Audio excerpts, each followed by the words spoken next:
Hello guys, Crispy here, welcome back to another video. With this one, my friends, I'm going to be testing a Radeon RX 6700 XT in Ghost of Tsushima. This one is the Sapphire Pulse edition of the card. We are running it with the latest AMD drivers, and I'm not manually overclocking it. You can see all of its specs here in Tech Power-Ups. GPU 0 resizable bar is also enabled, and we got 12 gigabytes of VRAM in this one, which is nice. And over on the left, we're pairing it with a Ryzen 9 7950 X3D with half of its cores disabled, so it's basically the same as a Ryzen 7 7800 X3D, and 32 gigabytes of DDR5 6000 MHz RAM in dual channel. Let's get into it, shall we? First up, let's go over the settings here. I'm starting at 1080p resolution, but we're also going to test this one at 1440p and 4K. And I'm using FSR3's native AA. This is still native resolution. It's not using any upscaling, you know. It's just applying the anti-aliasing from FSR on top of native res. And this looks way better than any other upscaler right here. Not sure about the XeSS one. I haven't really tried it, honestly, but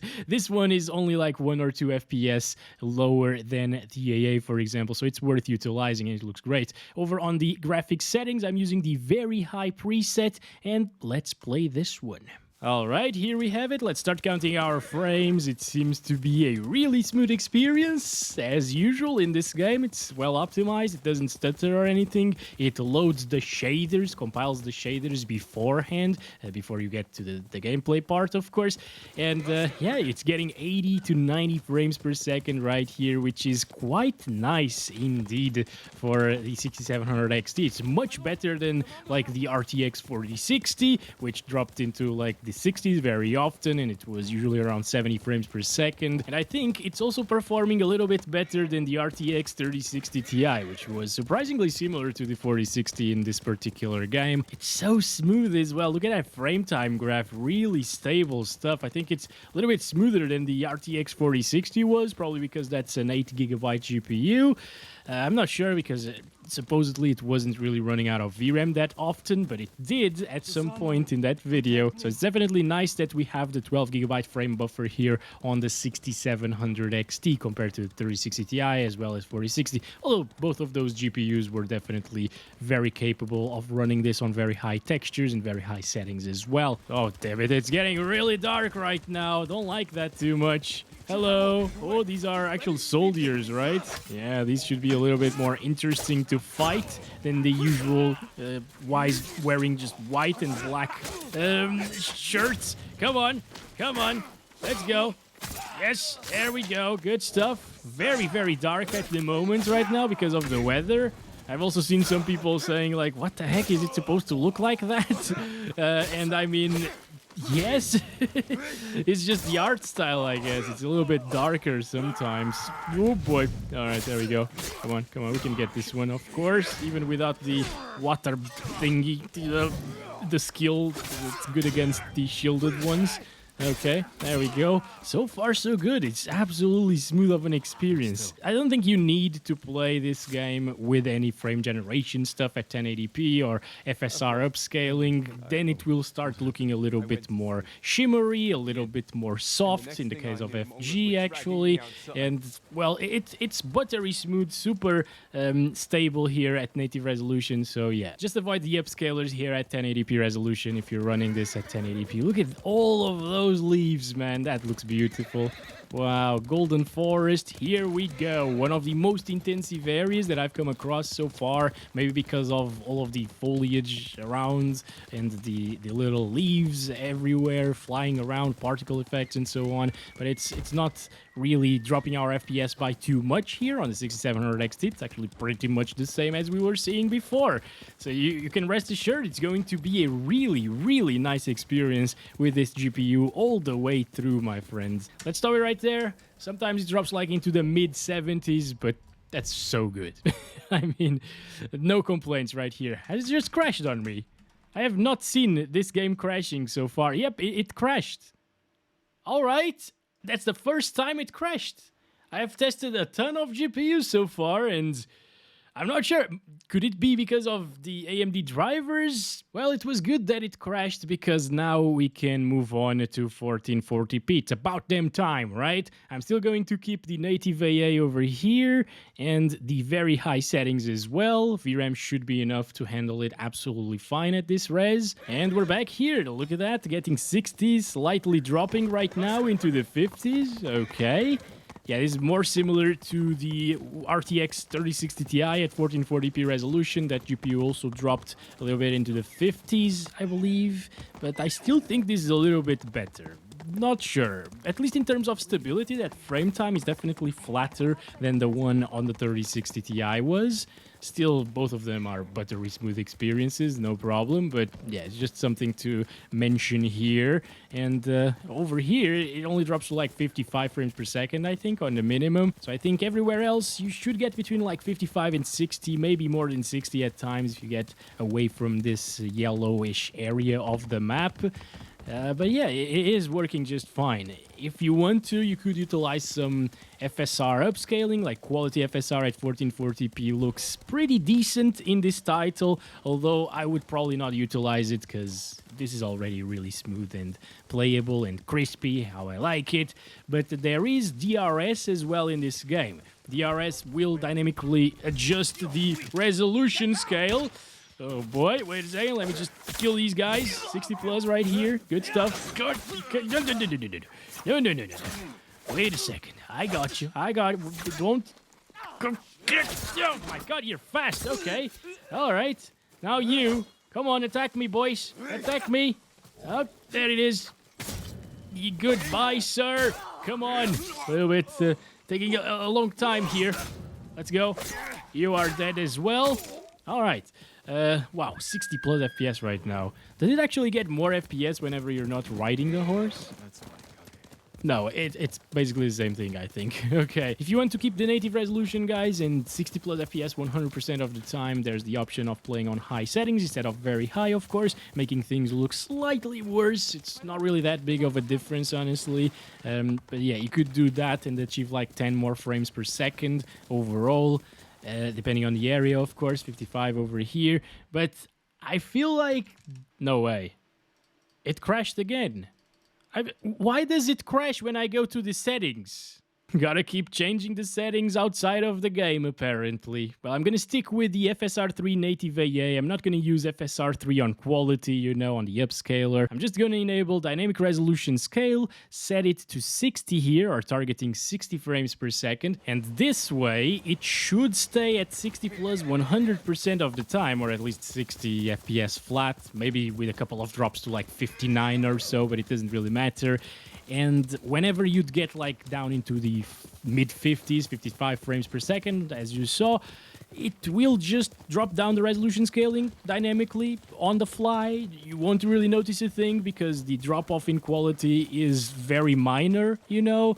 And yeah, it's just gonna stay a smooth experience throughout the whole gameplay experience. It's gonna be great, guys. So this is exactly what I do utilize instead of going to the settings, play on high settings instead, or like FSR3 quality, you know, that looks a little bit rough even at 1440p. Yep, I definitely like this. I can't really spot any shimmering on the image.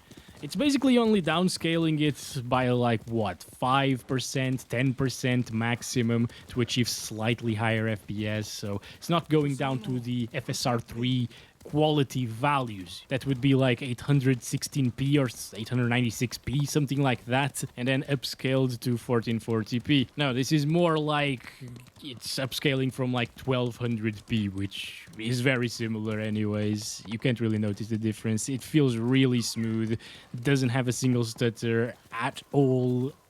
It's a great experience. Anyway, I'm gonna stop it right there. 1440p is done. I wouldn't really consider utilizing like... Oh, I could go to the settings. Nope, it just crashed again, of course.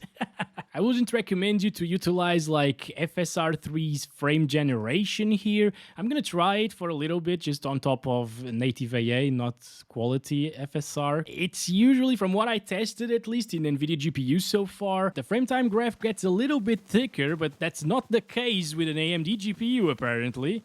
Alright. And for some reason, turning the camera around doesn't really feel like 80 or 90 FPS, but over here it might. I'm not sure, guys. It actually works better on AMD GPUs than NVIDIA GPUs, the FSR3's frame generation. I guess that's kind of expected, right? But at the same time, not really.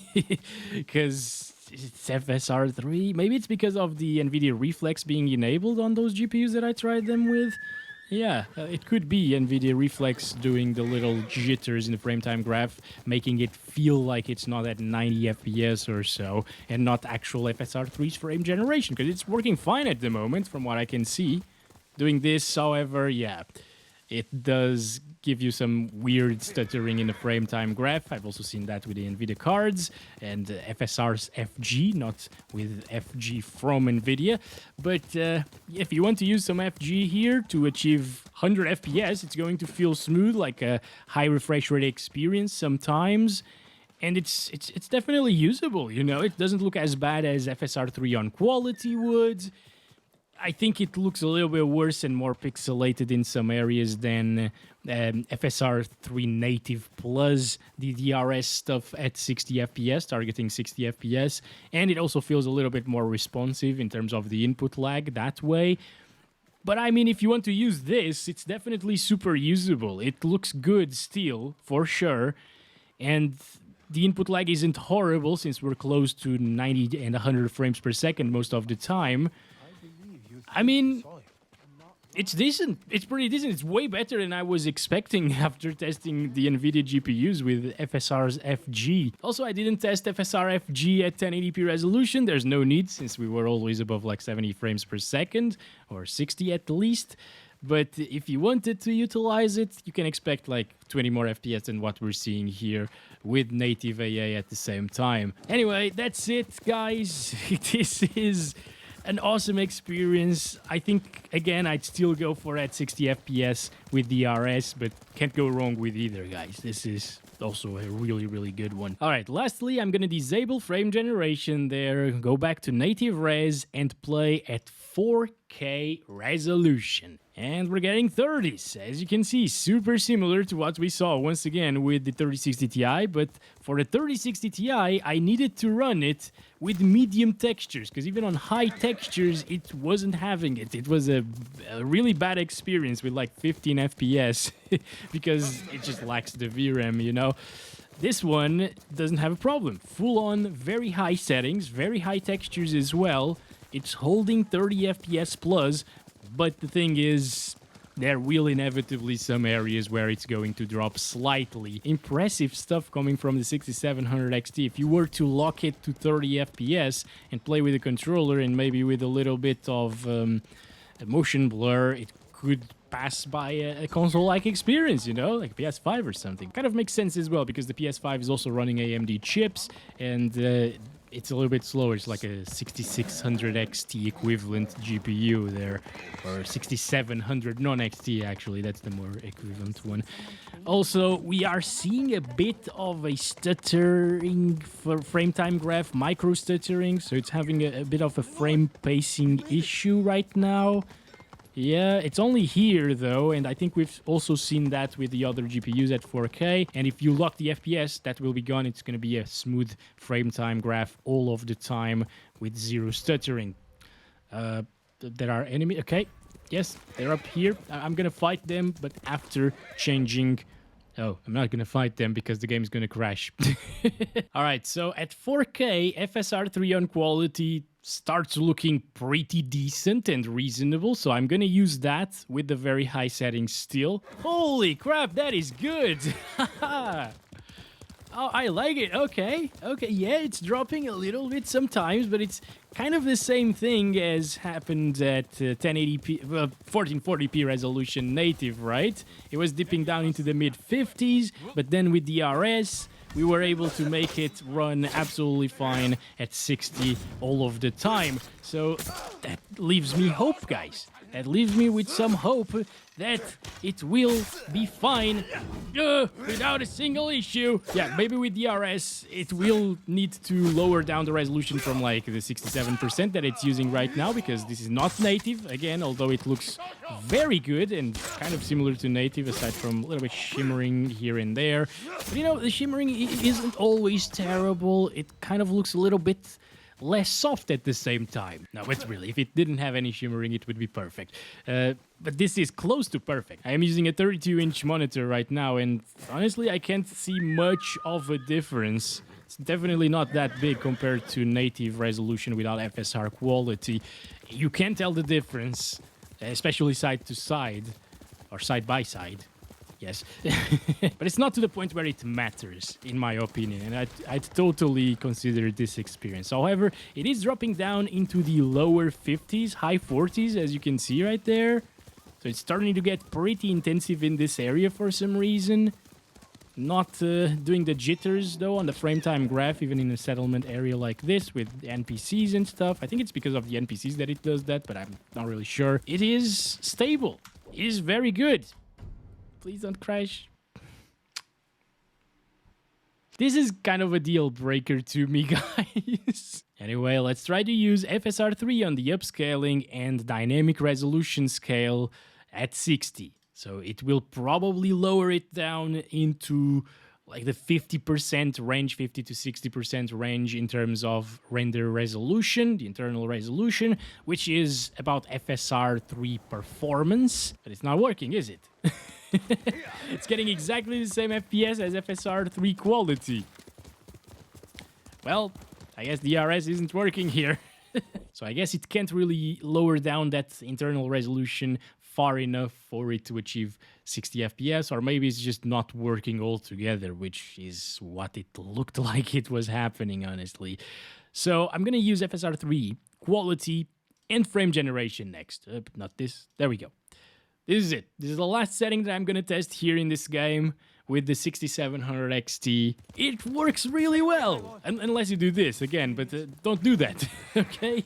Don't do that and the FG will work fine with quality FSR. It's slightly more shimmery than it was with quality FSR alone, you know. You can actually see a little tiny bit of flickering in those trees at the distance, especially when I start moving the camera like this. But it's no problem. Like, those are super minor details at far away distances. It doesn't matter, guys. This looks pretty good. Close enough to 4K visuals, basically. And I think I would utilize this. You know, if this wasn't a single-player title, though, I would not recommend you to utilize these settings with frame generation, of course, because in multiplayer competitive shooters especially, the input lag will matter way more than the smoothness of the visuals.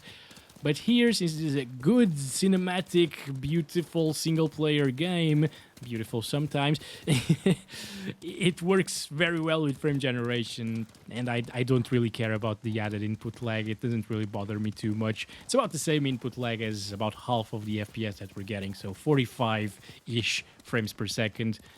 It works fine. It definitely does. And that smoothness, you can't beat that smoothness, guys. And if you were wondering, even with a 4K display, I can recommend the experience with this card. There are not many new titles where I can actually recommend the experience at 4K with the 6700 XT, but this is one of them. It looks really, really nice with FSR3 quality and frame generation on top of it. And it's super smooth. Thanks very much for watching this video. Hope you guys enjoyed it. Don't forget to like and subscribe if you haven't already. Tell me if you are also impressed with the 6700 XT's performance here. I am. Not gonna lie, I was expecting FG not to work this well, but apparently with AMD GPUs it works better. And I'll catch you in the next one very soon. As always, love you all. Bye-bye.